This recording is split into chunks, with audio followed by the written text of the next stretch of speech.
They'll run for the first time with Devontae Freeman. Even with the nice move, can't go very far. Stop short of the 30. It's a pickup of 4, and it'll bring up second down. The Packers and Falcons, they've had some memorable encounters in recent years. They met at the Georgia Dome in the 2016 NFC Championship game won by Atlanta, as well as the first regular season game at the new Mercedes-Benz Dome. That game also won by the Falcons 34-23, so revenge on the minds of the green and gold here. Now Ryan on second down. It's hauled in by Hardy. And he's able to get out to the 32, brought down there. Only 3 yards on the catch. It's third down. Nice play, baby, nice play. Third play of this opening drive as they're looking at a 3rd and 3.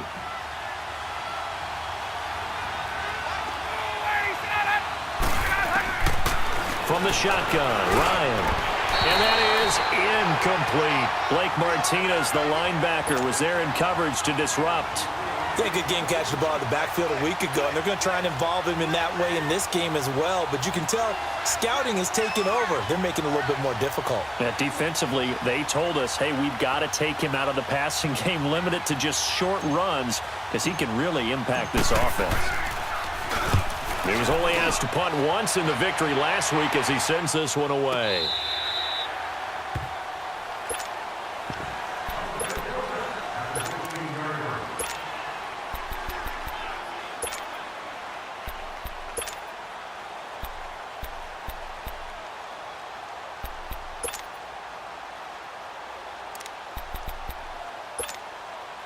Rodgers will break the huddle and bring the Pack up 1st and 10 at their own 16. Hey, where y'all going? Now the man from UTEP, this is Aaron Jones. And he'll take this up only to about his 18-yard line.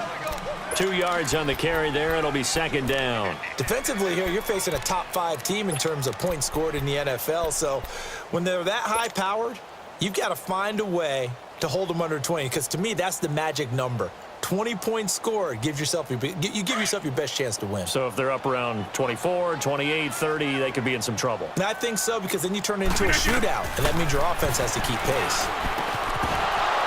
Toward the center of the field, but it's incomplete. And it is true. You can draft the fastest, you can draft the most athletic guys, but if they don't know the art of positioning, sometimes it's all for naught. In this case, in the right spot, help force the incompletion. Yeah, but had his hands on it for a second. Would have been a tough catch, though. Falls incomplete. So the failure to connect on second down, that leaves him staring up here at a 3rd and 8. To throw is Rodgers.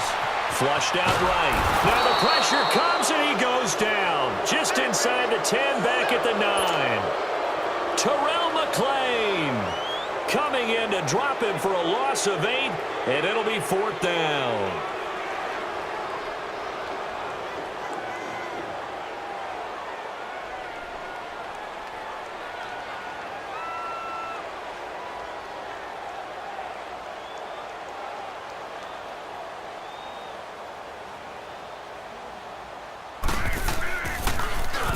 He punted 4 times in the loss last week as he gets this one away here.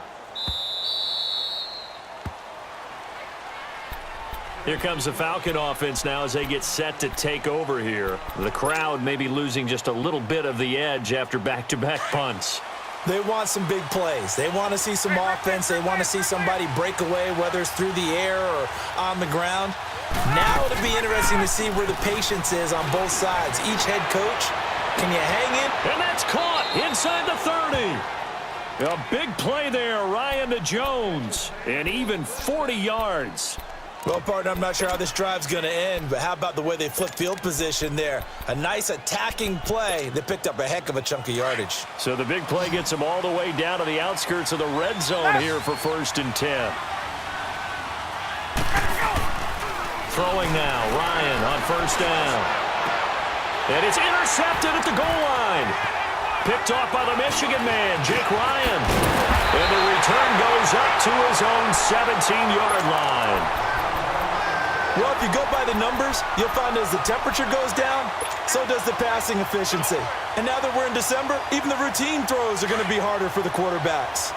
And this one it winds up getting picked off. Rodgers will bring the pack up with a 1st and 10 at their own 17-yard line. Watch the screen. Watch the screen.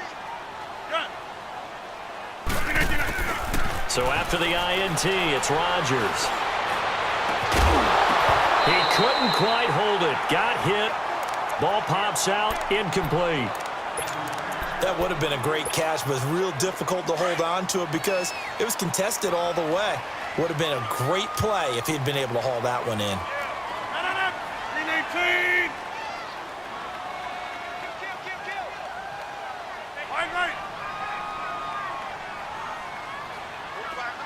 Let's go. Come on.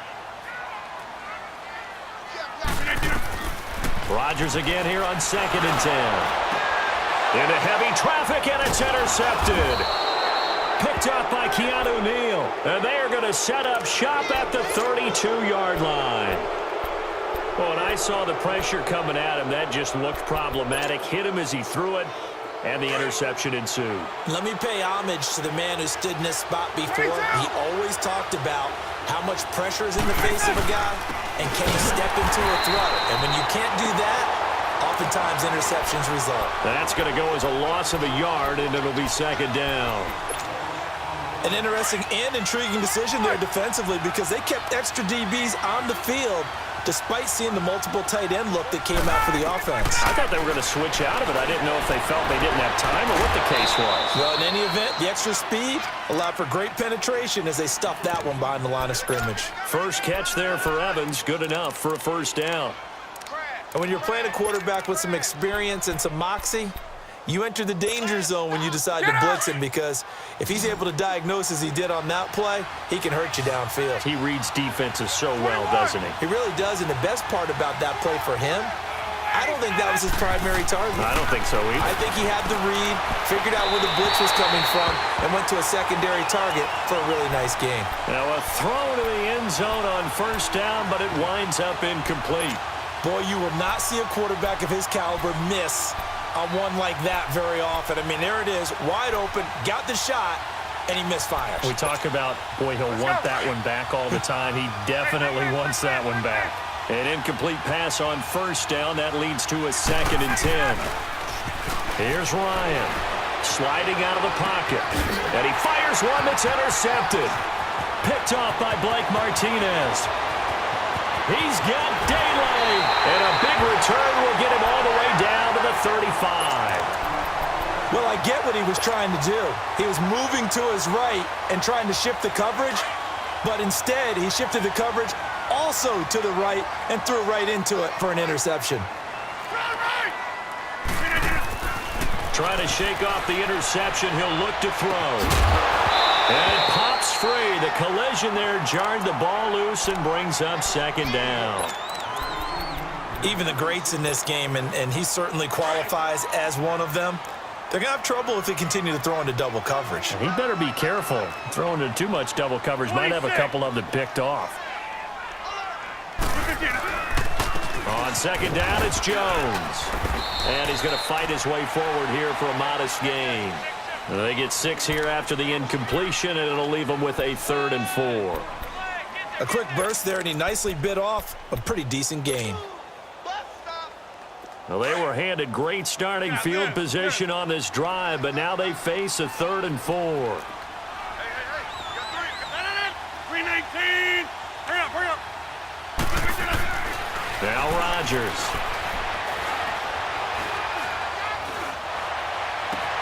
And all the way to the 2-yard line there before crossing over out of bounds. They're able to convert on 3rd down, and that sets up a 1st and goal.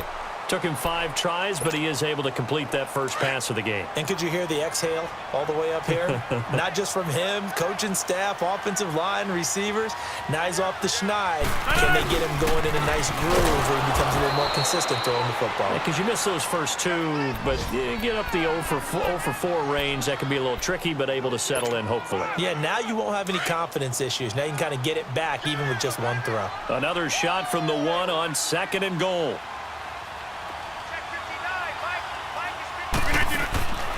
To throw, it's Rodgers. This will be caught at about the 6. They get only a yard there. Now it's 3rd and goal.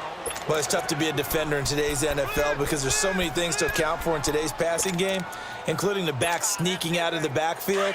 Not quite as bad as a turkey bowl where you have that center-eligible stuff, but still a lot of guys to account for. 319. Back to north. Hey, check 26.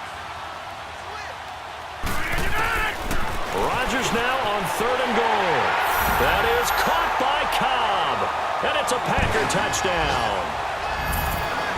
Randall Cobb, his first touchdown on the year, and the Packers have taken the early lead.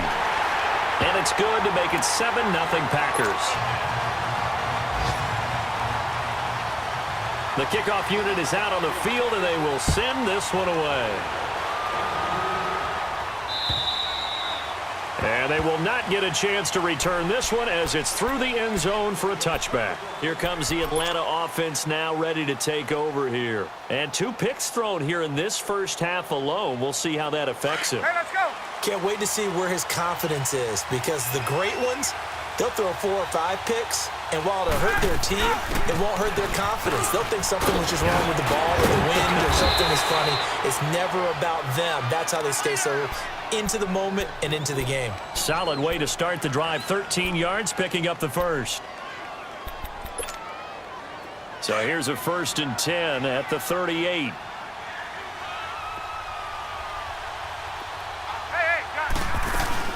Freeman again, a 1st down carry. And he'll muscle his way up to the 43 for a pickup of right around 5. He was solid last week, over 100 yards in their victory on the ground. They want to get that going again. Absolutely. What they also understand is that from week to week, it's not necessarily the same, but they want it to be, right? What they saw last week on the ground, they want to see in this game as well. Alongside Charles Davis, Brandon Gaudin, it's the Falcons in possession to begin quarter number 2. They've got a 2nd down at 5 here to start things out.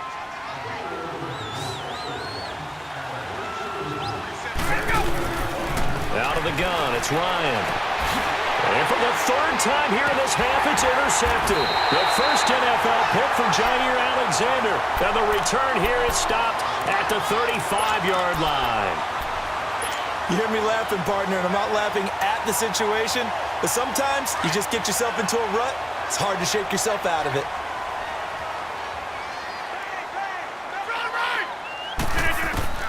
Rodgers now on 1st down. And left side here, it's Graham. And he's able to get it down to the 25-yard line.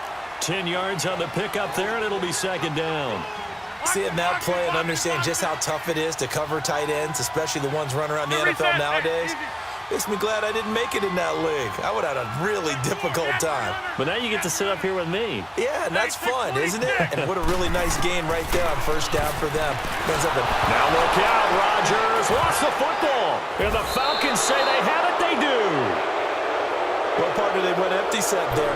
No backs in the backfield. All receivers out in the pattern. And in this situation, you know what the quarterback has to do? Act as his own blitz control. Yeah, he's got nobody else there to protect him. No one else there to protect, which means he's got to get rid of the football and absorb the hit, but not go down and fumble the ball. Following the fumble recovery, it's Ryan. Looking deep for Julio. And that's caught inside the 30. That one goes for 36 yards. Well, even after all those interceptions, he's not deterred, still confident to go deep at work there. I think all the old rules about playing that position still apply. If things go wrong, you still act like you're the best player out on the field. You still carry that supreme arrogance with you and continue to fire the ball. I've seen guys have games like this, and this is where you find out if you're great or not. Can you overcome some interceptions and still lead your team to victory? Now a play fake here on 1st down. Going for it all. And it drops down incomplete. Thought he might have had it. Instead, 2nd down. I know he wants to get his team back in the game, but if